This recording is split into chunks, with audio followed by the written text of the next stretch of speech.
देखिए पंकज भाई, ये बात सच है कि क्योंकि जिस तरह से अलग अलग धारा के, अलग अलग विचारधारा के एक दल एक साथ आए हैं, ये एक बड़ी चीज़ है कि निश्चित तौर पे, और ये इंडिया के अंदर जो दल हैं वो भी इस बात को मान रहे हैं, चाहे वो कांग्रेस हो या दूसरे और दल, घटक दल हों, वो इस बात को मान रहे हैं कि हमारे और जो सहयोगी दल हैं उनके बीच में मतभेद हैं, लेकिन वो उन सारी मतभेदों को भुलाकर, क्योंकि इन सब के साथ एक बड़ी मजबूरी है अपने अपने सियासी वजूद को बचाए रखने का। तो मुझे लगता है उस सियासी वजूद को बचाए रखने के लिए भी ये दल आए हैं। अब एक चीज़ है, अब उसके लिए है कि उसके लिए जो वजूद बचाना है तो जहर का घूंट भी पीना है। तो कई को जहर का घूंट पीना पड़ रहा है, लेकिन कई ऐसे हैं जो जहर का घूंट नहीं पीना चाहते निश्चित तौर पर। क्योंकि आप देखेंगे जिन लोगों की आप बात कर रहे थे, चाहे वो ममता हो या फिर आरजेडी हो या अखिलेश यादव हो या केजरीवाल हो, आज वो उसी जमीन पर खड़े हैं जहां कल कांग्रेस खड़ी रहती थी। वो जमीन आज भी कांग्रेस की है और कांग्रेस भी उस जमीन को दोबारा से पाने की कोशिश शुरू कर चुकी है। कर्नाटक के चुनाव में जेडीएस को जिस तरह से निपटाया गया है और जिस तरह से जेडीएस का वोट कांग्रेस में शिफ्ट हुआ है, वो कहीं ना कहीं दूसरे के लिए चिंता के भी है और चुनौती भी बना है और दूसरे को मजबूर भी किया है। जो उत्तर प्रदेश में अखिलेश यादव कर्नाटक चुनाव से पहले तक कांग्रेस के साथ जाने से इनकार कर रहे थे, वो कांग्रेस के साथ समझौता करने के लिए मजबूर हो गए हैं। उसके पीछे एक बड़ा वजह, बड़ा वोट बैंक मुस्लिम वोट बैंक है, मुझे लगता है एक ये। दूसरी चीज़ ये है कि ये बात ज़रूर है, चाहे वो ममता बनर्जी हों या अरविंद केजरीवाल हों या अखिलेश यादव हों, निश्चित तौर पे ये उनके दल, जब आप किसी दल के नेता से पूछेंगे कि कौन होगा पीएम कैंडिडेट, तो निश्चित तौर पर स्वाभाविक भी है कि लोग अपने ही नेता को बताएंगे। ये नहीं कि वो समाजवादी पार्टी का नेता राहुल गांधी को बता देगा, तो और अगर बताएगा तो उसका असर जो है इमरान मसूद जैसा होगा, जैसे इमरान मसूद को मायावती ने 2 दिन पहले बाहर का रास्ता दिखा दिया। तो पहली चीज़ ये। अब बात आती है कन्वीनर की। एक और चीज़ बात कही जा रही है, निश्चित तौर पे लालू यादव ने जो बात कही है वो लालू यादव बहुत मंझे हुए खिलाड़ी हैं, कोई भी चीज़ हल्के में नहीं कहते, बहुत मजबूती के साथ कहते हैं। उसके पीछे की उनकी राजनीति होती है, उसका उद्देश्य होता है। ये बात तब कहते हैं जब उनकी मुलाकात दिल्ली में कुछ दिन पहले राहुल गांधी से होती है और राहुल गांधी के बाद कांग्रेस का तेवर मतलब है और कांग्रेस का तेवर कर्नाटक चुनाव के बाद बदल चुका है और राहुल गांधी की सदस्यता बहाल हो जाती है निश्चित। तो एक दूसरी चीज यह है कि कांग्रेस की तरफ से खड़गे का नाम भी पेश किया जा रहा है, जो संयोजक की रेस में अगर राहुल गांधी के नाम पे सहमति नहीं बनती तो कांग्रेस ने एक ट्रम्प कार्ड के तौर पे खड़गे को भी रखा है। और कांग्रेस इसलिए क्लेम कर रही, कांग्रेस उस जो इंडिया अलायंस है उसके सबसे बड़ी दल है, उसके होने के नाते आधा से ज्यादा है। हाँ, और पूरी राष्ट्रीय, अगर राष्ट्रीय राजनीति में देखा जाए तो भारतीय जनता पार्टी के सामने अगर कोई राष्ट्रीय फलक पर कोई चुनौती बन सकता है, कोई चैलेंज कर सकता है तो कांग्रेस है। ये घटक दल भी मानते हैं। 200 सीटें ऐसी हैं पंकज भाई जहां बीजेपी और कांग्रेस की सीधी लड़ाई है। अगर उन सीटों की निश्चित तौर पर देखा जाए और कांग्रेस, जो आपने एक बहुत अहम बात कही है कि निश्चित तौर पर कांग्रेस वो 9 साल पुरानी वाली कांग्रेस अब नहीं रही और 9 साल की वाली नहीं कांग्रेस आज हिमाचल और कर्नाटक चुनाव के बाद जो उसके हौसले और जोश बढ़े हैं और कांग्रेस का जो कॉन्फिडेंस डेवलप हुआ है वो निश्चित तौर पे कांग्रेस को इस रेस में ला रहा है। और यही रेस नीतीश कुमार के लिए मुसीबत का सबब भी बन रही है। नीतीश कुमार निश्चित तौर पे जिस दिन एनडीए का छोड़ के महागठबंधन में आए हैं तो ऐसा नहीं कि उसके अलायंस का खाली हिस्सा बनने आए या मुख्यमंत्री तो वहां भी बने थे ना, सत्ता सुख भोगने का वहां ज्यादा साधन था। निश्चित तौर पे अगर आए हैं तो कोई ना कोई राजनीतिक महत्वाकांक्षा लेकर ही आए हैं। वो भले ही कहें कि हम नहीं, इनकार कर रहे हैं कि हम नहीं बनना चाहते, लेकिन कौन कहता है जब तक पद नहीं मिल जाता। निश्चित तौर पर अगर, लेकिन जिस तरह से वशिष्ठ नारायण जो कि उनके पार्टी के बड़े वरिष्ठ नेता हैं, दिग्गज नेता हैं और एक समय तो वो मतलब महत्वपूर्ण भूमिका में थे, आज भी हैं, नीतीश के अभी भी करीबियों में से हैं, तो मुझे लगा अगर वो बात कह रहे हैं तो कहीं ना कहीं से वो बात नीतीश का ही कह रहे हैं। वशिष्ठ नारायण, भले ही वो वशिष्ठ नारायण के मुंह से निकली हुई बात हो, लेकिन शब्द कहीं नीतीश के हैं। नीतीश खुद स्वीकार नहीं कर रहे हैं, लेकिन नीतीश की महत्वाकांक्षा संयोजक पद को लेके है।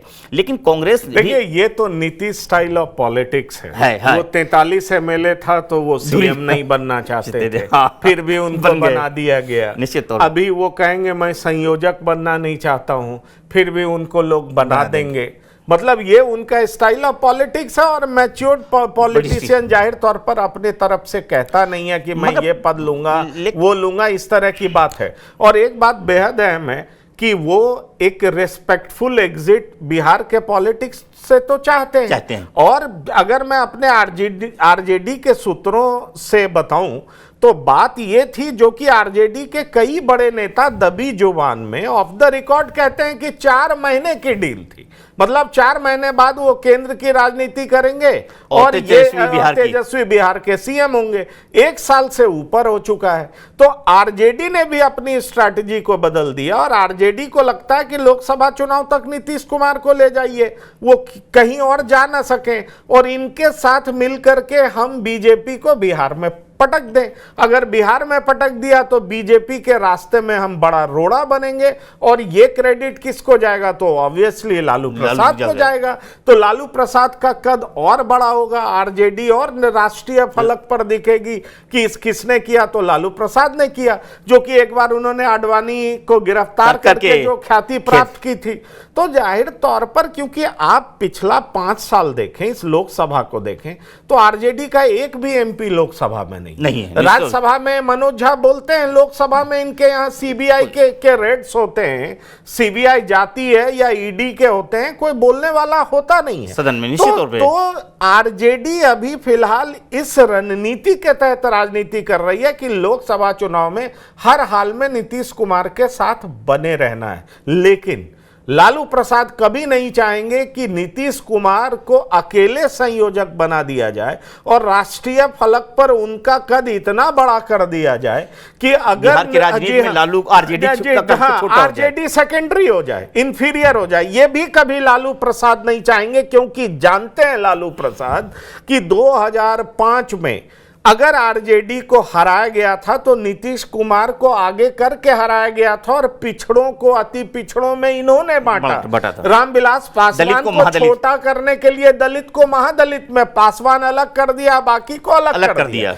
तो ये पॉलिटिक्स नीतीश कुमार की रही है। अगर फिर से एक ऐसा प्लेटफॉर्म दे दिया गया तो जाहिर तौर पर सबसे बड़ा नुकसान और हानि अगर किसी को होगा, क्योंकि संयोजक पद पर बने रह करके ये अगर नरेंद्र मोदी को हराने में कामयाब होते हैं, फर्ज करिए, तो जाहिर तौर पर बहुत बड़ा क्रेडिट ले जाएंगे। और फिर से ये होगा कि जो जेडीयू के बारे में कहा जाता है कि उसका प्रभाव कम हो रहा है, नीतीश कुमार के चाम खत्म हो गए हैं, वो दोबारा रिवाइवल हो जाएगा और नीतीश आरजेडी के लिए खतरनाक है। ये बात है, मैं भी मानता हूं। इसलिए मुझे लगता है, और जो कि जानकारी भी है, मीडिया में ये बात भी आई है कि राहुल गांधी और लालू प्रसाद के घर में जो मीट और चावल पे मुलाकात हुई है, जाहिर तौर पर उसके बाद जो रणनीति बनी है, तो उसमें यह साफ समझ में आ गया था। और उसके बाद लालू प्रसाद के जो स्टेटमेंट आए हैं उससे साफ है कि एक इकलौता संयोजक पद तो नहीं दिया जाएगा। देखिए, ये उनके बयान से साफ दिखाई पड़ता है। और अगर दिखाई पड़ता भी है, अगर ऐसा होता भी है, तो मुझे लगता है चेयरपर्सन कांग्रेस से कोई होगा और कन्वीनर नीतीश कुमार को बनाया जा सकता है। अगर चेयरपर्सन और कन्वीनर इस तरह की, क्योंकि सेक्रेटेरिएट में तो अलग अलग दल से लोग होंगे ही, वो अलग अलग दल के रिप्रेजेंटेटिव होंगे, वो समन्वय समिति बनेगा, कोऑर्डिनेशन का काम चलेगा, वो सारा कुछ होगा। पर मुझे यह साफ दिखाई पड़ता है कि कांग्रेस और आरजेडी जो इस पूरा इंडिया अलायंस की बागडोर है उसको अपने हाथ में ही रखना चाहेगी। कांग्रेस को आरजेडी पे पूर्ण भरोसा है, इसलिए कई बातें कांग्रेस आरजेडी सुप्रीमो लालू प्रसाद के मुंह से ही बुलवाती है और चुनाव तक बुलवाती रहेगी। और चुनाव परिणाम के बाद भी देखेंगे कि कांग्रेस के लिए बैटिंग करने आगे बढ़ के लालू प्रसाद ही आए। पंकज भाई, एक बहुत अहम चीज आपने बात कही निश्चित तौर पर, लेकिन इसके 2 मायने हैं।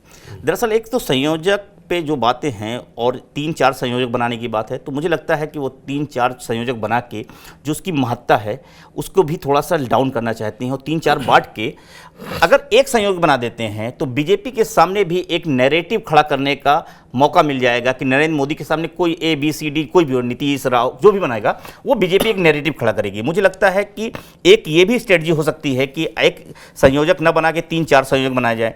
किसी एक संयोजक बनाए, जरूरी नहीं कि एक संयोजक के नाम पे सब सहमत हो जाएं। जिस तरह की बातें आ रही हैं वो सार्वजनिक रूप से सामने हैं।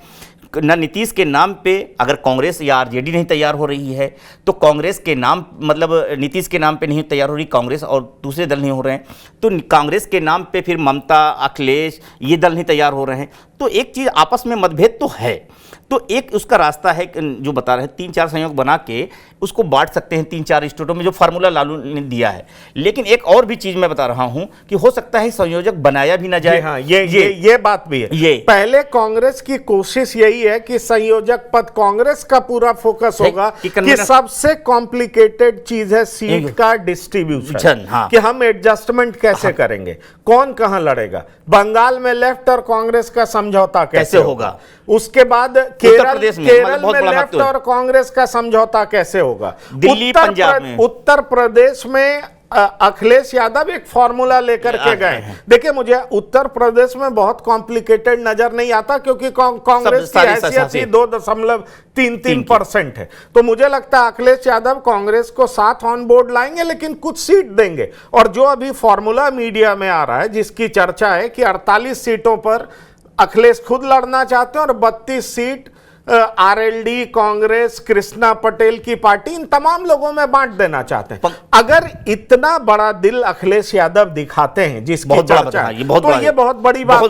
और मुझे नहीं लगता कि इस पर कोई भी दल नाराज होगा, क्योंकि 32 सीटें सब में बांट देना बहुत बड़ी बात है। तो अगर ऐसा होता तो जाहिर तौर पर मुझे यहां दिक्कत नजर नहीं आती। मुझे दिक्कत नजर आती है बंगाल में, मुझे दिक्कत नजर आती है पंजाब में, मुझे दिक्कत नजर आती है दिल्ली में, केरल में, मुझे दिक्कत नजर आती है, मुझे लगता है दिल्ली में भी 5-2 में मान फार्मूला बन जाएगा, केरल में। ये 5-6 ऐसे राज्य हैं जहां पर सीटों का एडजस्टमेंट, और जाहिर तौर पर जब तक सीट का distribution, adjustment, seat sharing formula कोई प्रॉपर नहीं निकलता है, तब तक कन्वीनर का मतलब भी क्या होता है। आपने बहुत सही बात कही कि कांग्रेस की